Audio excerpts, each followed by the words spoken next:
So I just got done watching Another Life, and I have some mixed feelings on it that I'd like to get off my chest. I've been looking at the ratings online to see how other people thought of it as well, and it seems to be rating about somewhere between a 4 out of 10, a 6 out of 10, or a 2 out of 5. And kind of interestingly, because I agree with this, but I also highly recommend this show. This was a very interesting watch, but at the same time, so much of the show was just absolutely terrible. So would I recommend this show to anyone? Absolutely. For anyone who's a sci-fi nerd of any kind, this is going to appeal to you. Although some of the sci-fi writing in this is also garbage. The thing that's absolutely best about this show, and the reason why it kept me binging, is the premise. The premise of the story is actually really awesome, and it kept enough information within the show to keep you intrigued on what was going to happen next. And not to confuse the premise of the show with the writing of the show, because some of the writing of the show is absolutely god-awful terrible.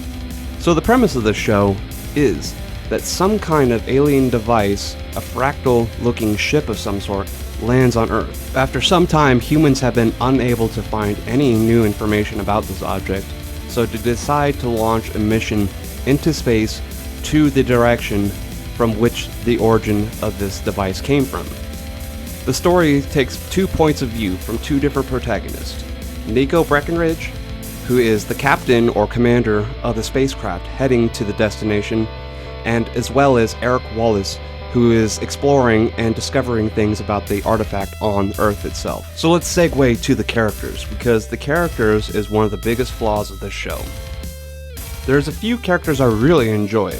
I really liked William, who is the AI aboard the ship on the way to this mission. I liked Eric. I'm not sure if it was the character himself or if it was the actor really knocking that ball out of the park. Because if there was one character I truly identified in the show with, it was Eric. And the weird one-off character I actually really enjoyed in the show, oddly, was Sasha. Sasha's mission is to engage in direct diplomacy with the alien species once we've made contact. The rest of the characters are forgettable at best. Some of the characters leave a really bad taste in your mouth. This poor lady, I believe, was given a script that said, "Be so unlikable that you may be the most unlikable character in all of history." This character was so bad that it actually sucked the immersion out of me at some points. It made me wonder things like, why is no one on the ship over the age of 30 or 40? Why would anyone put this woman on the ship if she can't get along with basic charismatic skills? Wouldn't Earth's finest and best be a little bit more mature, a little bit more socially adaptable? And I don't think it's this woman as an actress. I think this character was just so poorly written. It would seem as if this character was not a trained professional astronaut. In fact, I wouldn't even really trust her behind a deep fryer. But this doesn't mean that the dialogue between other characters was any good either. And most of the dialogue between most of the characters was mostly bad. Along with the dialogue being wretched, there was definitely things that were brought up in questioning as I watched the show. Why were characters making absolutely horrible decisions? One of the most irritating character qualities that every single character seemed to have is that none of them seem to have any leadership skills.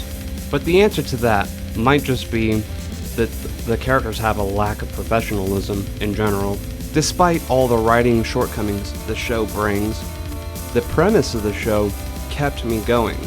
I wanted to watch the next episode after the next episode to find out what was going to happen. By the end of the show, you're filled in with enough information to know what's happening, but at the same time, you're not given enough information that you know what is going to happen, which is the ultimate perfect ending. I would compare the ending to Stranger Things Season 1. Stranger Things Season 1 had the perfect ending. It gave you enough information that you kind of know what happened, but at the same time, there's still a mystery of what's going to happen in the future. So on Netflix, when you scroll over this series, instead of saying how many seasons this show has, it says 1 series, which I'm hoping that means that they're going to end this here and then just start a whole new show, essentially, and then add it to this, which would be awesome.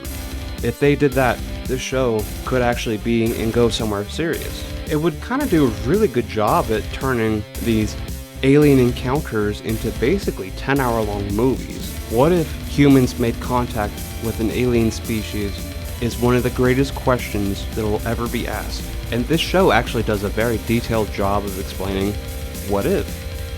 But at the same time, there's so many cringe-worthy moments within the show that it's really, actually a 4 out of 10 show. But if you go into the show understanding that, you might be able to laugh at most of these moments and really enjoy this thing. I actually really enjoyed my hours I spent watching this. This is basically that one Black Mirror episode that's missing, and it's really extended and really interesting. And I hope they actually get around to making at least 2 or 3 more of these series, because that would be really, really interesting to see how these can differently play out.